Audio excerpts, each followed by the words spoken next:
بسم الله الرحمن الرحيم. السلام عليكم ورحمة الله وبركاته.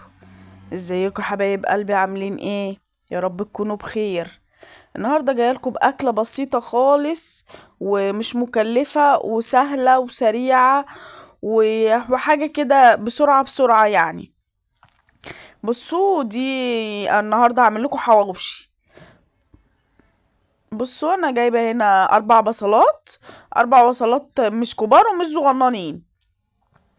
هنا بشرناهم، ودي حتة ليا وقرن فلفل.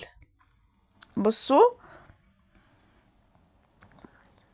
عايزة تحطي فلفل بارد حطي، عايزة تحطي فلفل حامي حطي اللي انت عايزاه. بصوا هنا بشرنا الفلفل وبشرنا البصل وبشرنا عليهم حتة ليا، وهنحط عليهم اللحمة المفرومة وهنفرمهم مع بعض كده نعجنهم. بصوا هنا اللحمة المفرومة بتاعتنا. بصوا ده كان يا جماعة ربع كيلو لحمة مفرومة. بصوا هنا التوابل ملح وفلفل و7 بهارات و... وشوية كمون وشوية جوزة الطيب. بصوا ما شاء الله. وحاطة كمان يا جماعة اللي هي اسمها كوبيبة شامي. بصوا هنا بقى بنعجنها كده. يا جماعة انا غاسلة ايدي، وبصوا واضح على ايدي انها مغسولة وفي مية اهي على ايدي. بصوا غاسلة ايدي، احنا بنعمل في بيتنا بقى يعني ولادي هما اللي بياكلوا. بصوا ما شاء الله.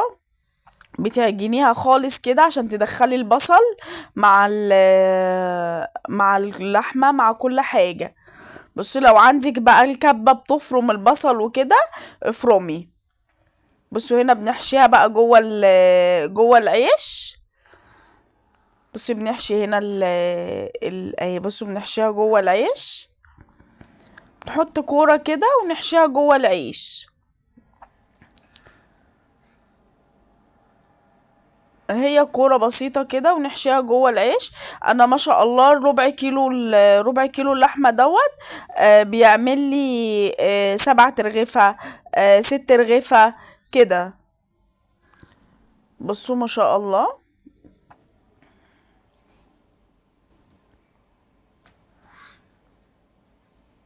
قولوا ما شاء الله يا جماعة. بصوا اهي الكورة وبحشيها جوه الرغيف وبفردها بايديا خالص. بفردها عشان خاطر ما تكونش في مكان ومكان لا.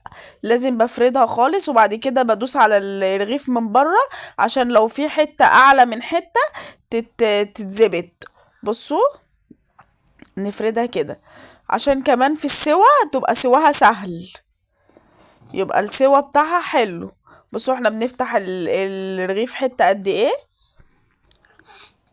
هنا بقى جبنة موتزاريلا، عشان انا ولادي بيحبوا عليها جبنة موتزاريلا. بصوا انا بحط على الوش كده شوية جبنة موتزاريلا. دي لما بتدخل بقى لما بتدخل النار بتسيح بتبقى جميلة مع اللحمة المفرومة. بصوا بصراحة كان طعمه جميل. انا ولادي على طول بيحبوه كده، بيحبوا الجبنة الموتزاريلا. وكمان بقى لو جربتي وحطيتي عليها بسطرمة برضو بتبقى تحفة. بسطرمة او سجق. بصوا ما شاء الله بتبقى تحفة. هنا انا كنت قالية فيه وبعدين نسيت اصور، فرجعت دلقت الزيت وحطيت من الاول عشان اوريكم. بصوا انا كنت بقلي في طاسة تانية برضو الناحية التانية، يعني كنت بقلي في طاستين. هتشوفوا بقى شكله معاكم جميل. جميل بألف هنا وشفا على اللي كل. بصوا بصوا لونه. انا يا جماعه مش بحب اعمله في الفرن لان بينشف قوي في الفرن، وعيالي مش بيحبوه كده. كده بيبقى هو ولا طري ولا ناشف.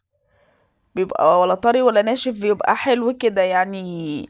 بيبقى حاجه كويسه، مش ناشف على الولاد. ومش بيشرب زيت على فكرة، يعني ده الزيت ده انا ممكن اقلي منه 3 4 ترغفة. شوية الزيت اللي احنا حطيناهم وحاطين حبة صغننين مش كتير. بصوا ما شاء الله. جميل يا جماعة، جميل بصراحة. جربوا طريقتي ان شاء الله تعجبكم. بصوا هنا بقى بعد ما استوى وجنبه حبة مخلل وخلاص. ساعات بعمل لهم جنبه شوية بطاطس او شيبسي، وساعات خلاص. بصوا ما شاء الله، شكله جميل. السلام عليكم ورحمة الله وبركاته.